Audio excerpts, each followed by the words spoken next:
Hey, it's been a while, but I think I made quite the progress. Here, check it out.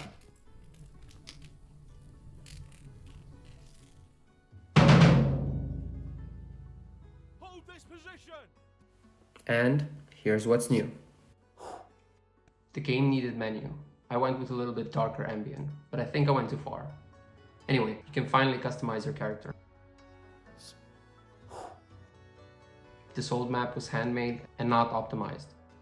This one, 4 times as big and purring like a kitty.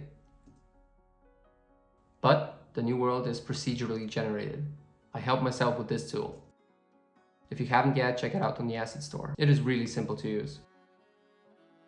I'll just give a quick demonstration of adding a new type of tree.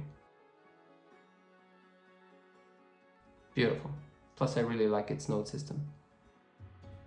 Here's the basic list of optimizations for the open world. Combine smaller meshes into one, imposter as the lowest LOD, and GPU instancing. I added a warning here because I thought it works for like 2 months when it really did not. But we'll get to that later in the video. Obviously this place feels quite dead, so I added a few props, peasants, and finally domesticated animals. Plus the fire gives the player an indicator of a nearby settlement. I'd say it looks a lot better now.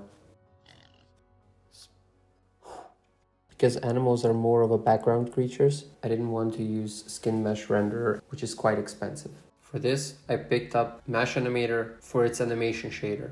This reduces CPU load, but there are no out-of-the-box transitions between animations. Alright, so coming back to my GPU instancing issue. Every time I heard or read about GPU instancing, it was focused on this checkbox. But sadly, batching will usually override this. Make sure you have static batching disabled on the game object, or you will see this warning. Here we have an example component that enables renderer to use GPU instancing. You can see it renders the same thing with less draw calls. Go ahead and wishlist the game. Granted, the page is a little outdated. My game can now run up to 120 units and not drop below 60 FPS. It's not a big number, but I'm still proud of the progress I've made. Main improvement here was simply combining skin meshes, as each character used more than 10. Yes, 10. Characters are modularized. God damn it, moving on. I created a simple interface for the player's inventory system. Each equipment piece has its own properties. The most important one is armor. I think it would make sense to have light and heavy armor reducing your attack and movement speed. Now, since you cannot craft or loot the bodies for gear, I added merchants. They will spawn randomly and roam around the map. You can kill one, but they won't come as often if you do. Now, bandits, you can kill them, of course, but they'll just keep coming back. They are a way for the player to get some gold, gain renown, and your men need experience if you are to upgrade them. Die, you filthy maggot! Since enemies can now run off in fear, I really didn't like chasing them. So I took some time to revisit the code for throwing weapons and recreate the animations. You can also switch the weapon use from throwing to melee.